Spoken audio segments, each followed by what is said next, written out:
La electroquímica es la rama de la química que va a estudiar un tipo de reacciones específicas en las que se va a producir un intercambio de cargas eléctricas. Estas reacciones se llaman reacciones redox. Es muy común la electroquímica en nuestro alrededor. Por ejemplo, en un simple clavo que se oxida, o por ejemplo en las pilas que utilizamos a diario en los controles remotos de nuestra casa o en los relojes. A nuestro alrededor hay electroquímica por doquier. Se basan en un tipo de reacción llamado redox, como bien dije, en la que siempre una sustancia se va a oxidar y otra se va a reducir. Oxidarse es perder electrones y reducirse es ganar electrones. Y ambas cosas van a suceder en una misma reacción electroquímica. Está de más decir que la carga se va a conservar en una reacción electroquímica, ya que no se pueden desaparecer ni hacer aparecer cargas de la nada. Vamos a observar esta primera reacción como ejemplo para determinar cuál se oxida y cuál se reduce de estas sustancias. Si separamos al calcio, vemos que sufrió una pérdida de 12 electrones. Esto se llama hacer una semirreacción, estudiar uno de los elementos de la reacción por separado. Y lo mismo hacemos con el azufre y observamos que absorbió o ganó 2 electrones que provienen del calcio. Esto normalmente va a ocurrir así, en el sentido de que los metales normalmente van a perder electrones y los no metales los van a ganar. Entonces, en una reacción redox, como las que estudia la electroquímica, normalmente siempre los metales van a ser los que terminan oxidándose. En las siguientes reacciones, ¿quién se oxida y quién se reduce? Bien, en base a lo establecido hasta ahora, vamos a estudiar la primera reacción del sodio con el cloro para formar cloruro de sodio, y si hacemos la semirreacción del sodio solo, vamos a observar que él perdió 2 electrones en total y el cloro ganó 12 electrones. Por lo tanto, se mantiene el balance de cargas y se produce una reacción redox en la que uno se oxida, o sea, el metal se oxida, perdió electrones, y el no metal se reduce, o sea, ganó electrones. Si estudiamos lo mismo para la segunda reacción, el calcio, siendo un metal, vuelve o un metal a perder electrones. En este caso, el hidrógeno va a actuar como un no metal y va a absorber esos electrones del calcio. Ahora bien, ¿cuántos electrones gana o pierde un elemento? Esto lo establecen los números de oxidación. Los números de oxidación aparecen en la tabla periódica. Son un número que, si observamos aquí en el hidrógeno, vale 1, cuyo significado va a ser la cantidad de cargas que va a perder o va a ganar el elemento en una reacción redox. Aquí el hidrógeno, como es un metal, va a perder normalmente electrones, igual que el calcio, que aquí observamos que tiene número de oxidación 2. Por lo tanto, en una reacción redox va a tender a perder 2 electrones normalmente. Y si nos fijamos en un no metal, los no metales absorben electrones, el oxígeno aparece con menos 2, o sea que va a ganar 2 electrones. Veamos esta reacción compleja en la que ahora ya no son elementos puros, sino hay compuestos, y determinemos quién se oxida y quién se reduce. Para llegar a este fin, vamos a analizar con una serie de reglitas cada número de oxidación de cada elemento. Las reglas son las siguientes. Los elementos puros, como el hidrógeno 2 gaseoso que aparece ahí, van a tener número de oxidación 0, y el oxígeno siempre va a actuar con número de oxidación menos 2. El hidrógeno, los compuestos, va a tener un número de oxidación más 1, y si hacemos los cálculos para que se mantenga neutra cada molécula, vamos a poder intuir el cambio de número de oxidación del elemento que nos falta, que es el carbono en este caso. Pasó de tener número de oxidación más 4 a más 2. Esto quiere decir que ganó 2 electrones. Recordemos que cada electrón tiene una carga negativa. Si al carbono tenía un más 4, o sea, le faltaban 4 electrones, luego solo le faltan 2. Entonces ganó electrones, o sea, se redujo. Para eso nos vamos a valer de los números de oxidación normalmente. Ahora bien, la electroquímica tiene unas aplicaciones muy interesantes. Una de las aplicaciones son las celdas voltaicas. Es un dispositivo que consiste en aprovechar la energía química de una reacción para obtener energía eléctrica.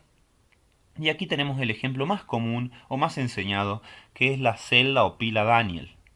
La celda o pila Daniel fue desarrollada en el siglo XVIII y consiste en una reacción redox que ocurre separada en dos, en dos recipientes separados, ¿Por qué se desarrolla así esta reacción? Así se veía la pila Daniell en su originalidad. Y su propósito en la actualidad es el didáctico. Es para entender y estudiar bien cada proceso electroquímico por separado y así poder experimentar y tener conclusiones válidas, como lo fue en su momento muy útil para nosotros, para la humanidad, poder entender la electroquímica. Otra aplicación de la electroquímica son las celdas electrolíticas, las cuales consisten en dispositivos que yo voy a tener que aplicar un voltaje para obtener productos que no obtendría de forma natural o de forma espontánea. Repito, se aplica corriente eléctrica para obtener una reacción, o sea, productos de una reacción que no obtendría de forma espontánea. Y como primer ejemplo vamos a ver la electrólisis del agua. Aquí observamos una celda electrolítica que consiste en una cuba donde va a haber agua, a la cual le voy a aplicar un voltaje para poder obtener por un lado hidrógeno y por el otro lado oxígeno. Y como bien se sabe, no obtendríamos naturalmente esto de forma espontánea. Por lo tanto, las celdas electrolíticas van a siempre consistir en un dispositivo al cual yo le aplico electricidad para obtener un producto que no obtendría de forma natural. Por ejemplo, aquí otro uso muy común es el cromado también. ¿Cómo se produce? Se introduce la parte de metal que yo quiero cromar en una solución electrolítica y se le aplica un voltaje, cierto voltaje durante cierto tiempo. El cromo se va a pegar a la superficie del metal que yo quiero recubrir por su carga eléctrica y por su estado de oxidación.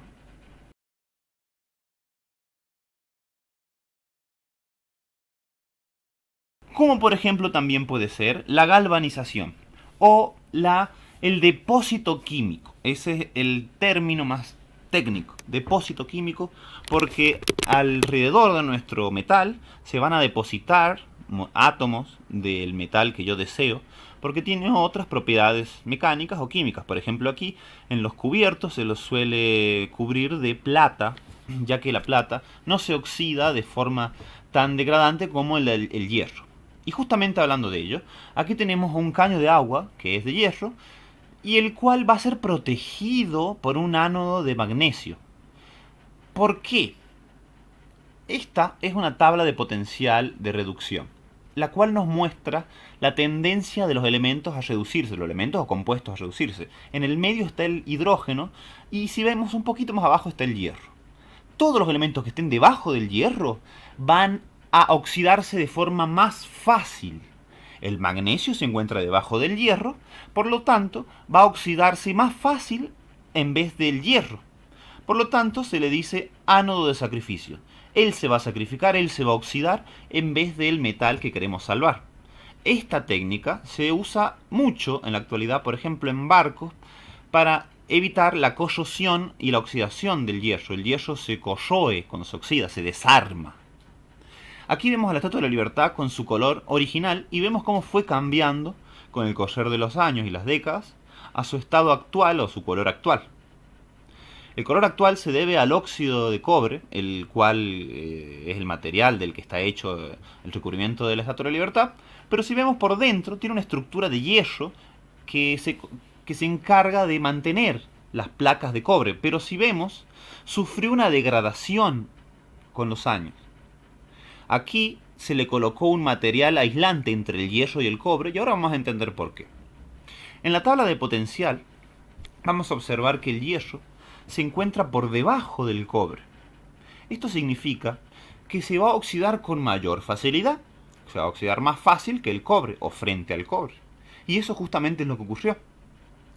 Por ello, tuvieron que aislar el cobre del hierro y bueno, esa es una aplicación de la electroquímica muy elegante.